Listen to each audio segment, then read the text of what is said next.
Olá, pessoal, tudo bem? Espero que sim. Vamos dar continuidade às nossas aulas e hoje a ideia é apresentar para vocês um pouco mais de detalhamento sobre a abrangência dessa disciplina que é voltada para a análise da diversidade biológica. Mas vocês vão ver que a gente vai ter uma avaliação de diversidade que vai seguir alguns princípios que nos interessam. Vamos lá. Quando a gente fala de diversidade biológica, geralmente a ideia que vem à mente é de grandes organismos, como as plantas, como os animais, porque é a forma mais natural de pensar nisso, certo? Esses são seres que são visíveis, alguns gigantescos, inclusive. Então, normalmente a gente pensa logo nesses seres. Eu acho que é um impulso absolutamente natural. Contudo, aqui nessa disciplina, a gente vai dar uma ênfase maior aos organismos que não são tão acessíveis, tão visíveis assim. Ou seja, a gente vai falar muito aqui dos micro-organismos. Não que os macro-organismos não serão abordados, eles vão ser abordados também, mas a gente vai dar mais ênfase nos micro-organismos, porque hoje a biologia moderna nos mostra que a maior parte da diversidade conhecida não é formada por macro-organismos, é formada por micro-organismos.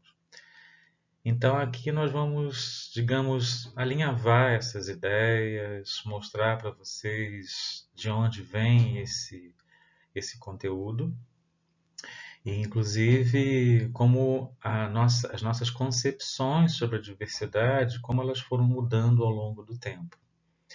Esse conhecimento, decididamente, não é um conhecimento pronto, ele está em construção, mas a gente vai mostrar um pouco de aspectos históricos sobre essas mudanças de concepção.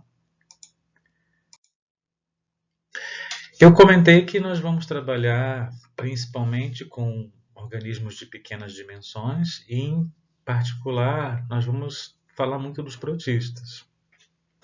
Essa palavra de origem grega significa algo como grupo dos simples, né, ou conjunto dos simples.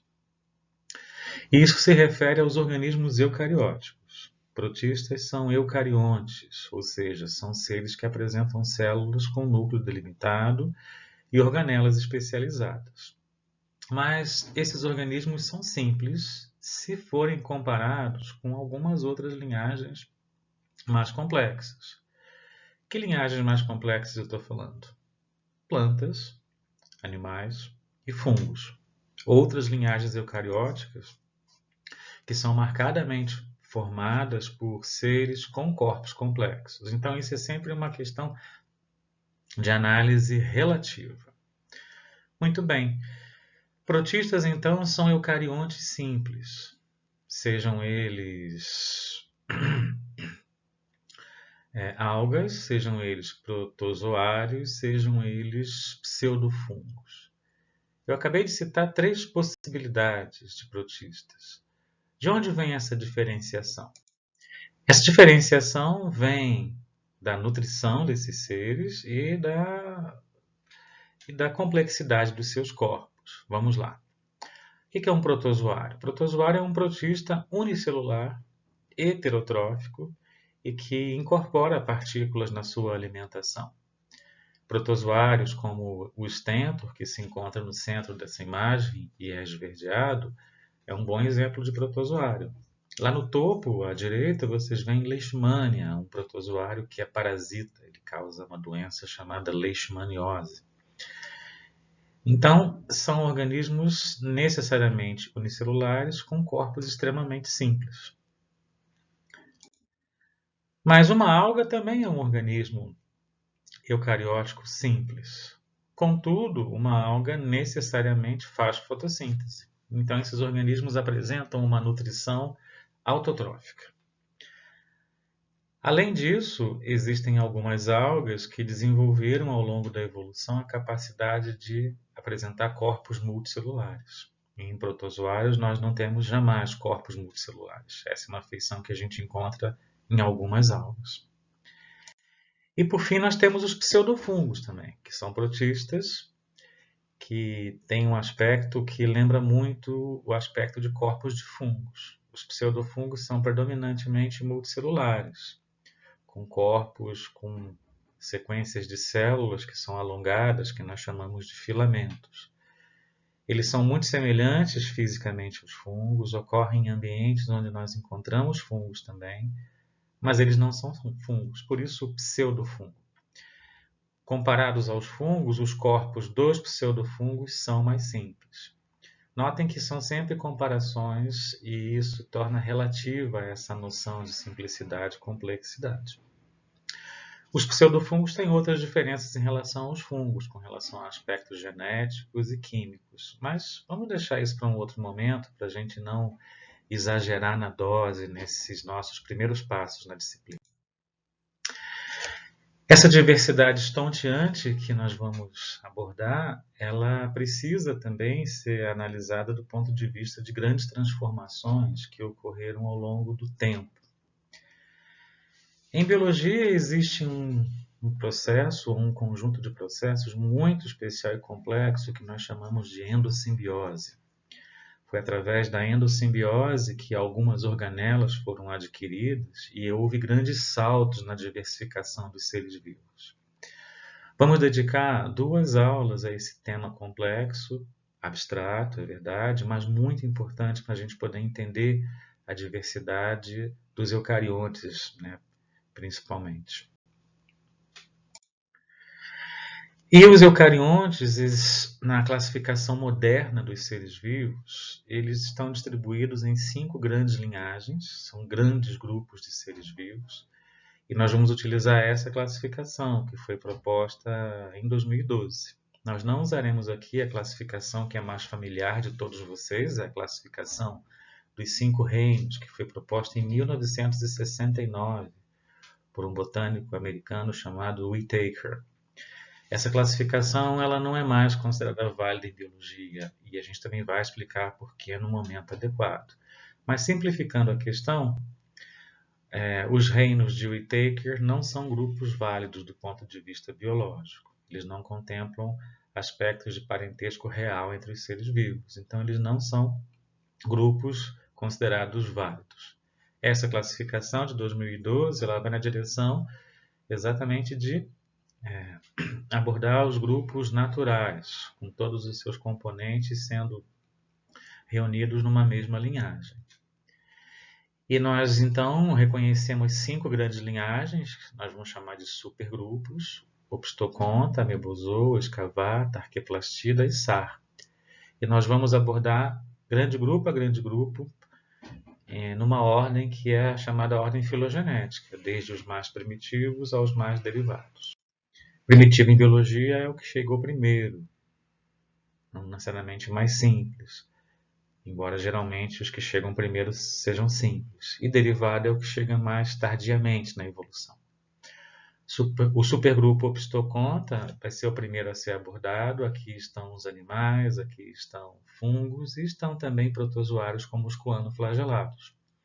A feição mais marcante dessa grande linhagem é a produção, em algum momento da existência, de uma célula com um flagelo que empurra as células. Parece óbvio isso, mas a maioria dos flagelos na natureza não empurra, mas puxa as células. Veremos isso em alguns vídeos. Os espermatozoides são o exemplo mais perfeito e conhecido de células que são empurradas pelo flagelo que está na posição posterior. Uma segunda grande linhagem é a linhagem Amebozoa, que é formada por organismos que são capazes de gerar projeções temporárias das células, os chamados pseudópodes. Essa é a grande marca de Amebozoa.